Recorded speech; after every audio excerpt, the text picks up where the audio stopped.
Yuk kita dengarkan cerita Timun Mas, cerita anak dari Jawa Tengah.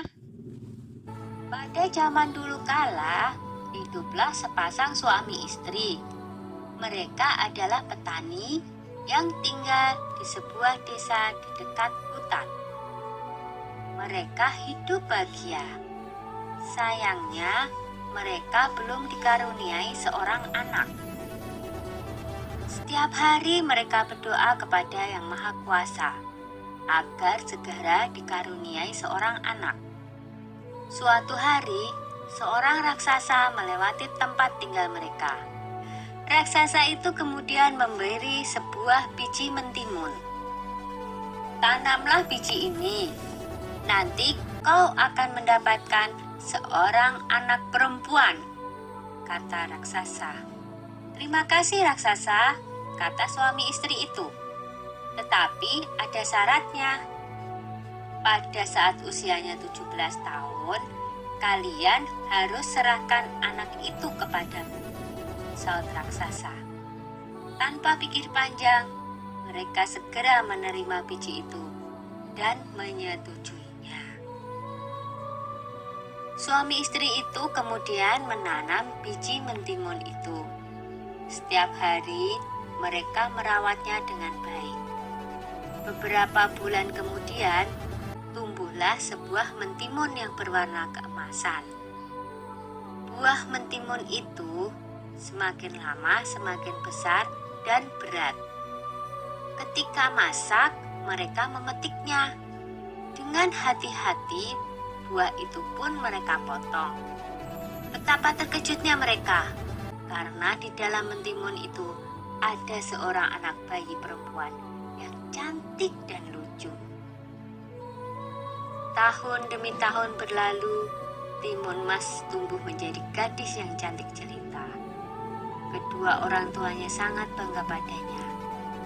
Tapi mereka juga takut, karena pada usia 17, mereka harus menyerahkan Timun Emas pada raksasa sesuai dengan perjanjian mereka. Ketika Timun Emas berumur 17 tahun, si raksasa datang. Pak Tani berkata, "Tunggulah sebentar, Timun Emas sedang bermain. Istriku akan memanggilnya." Lalu ia segera menemui anaknya.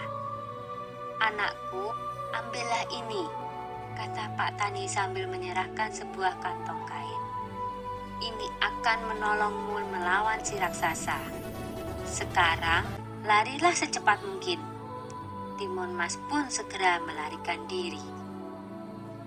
Raksasa segera berlari mengejar Timun Mas. Raksasa semakin dekat. Timun Mas segera mengambil segenggam garam dari kantong kainnya. Lalu, garam itu ditaburkannya ke arah raksasa. Tiba-tiba muncullah sebuah laut di depan raksasa. Dia terpaksa berenang dengan susah payah.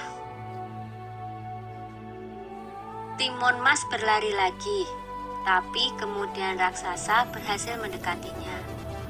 Timun Mas kembali mengambil benda ajaib dari kantongnya dan dilemparkannya ke arah raksasa.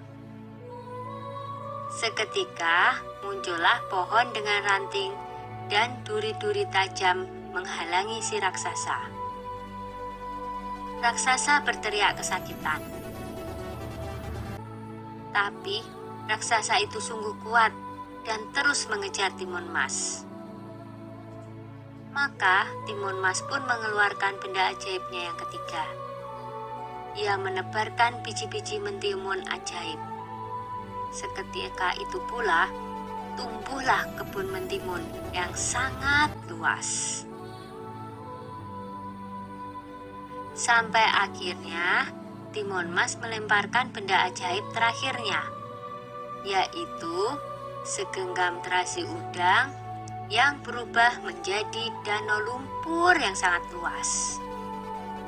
Raksasa itu akhirnya terjerembab di danau lumpur itu dan tak bisa lolos lagi.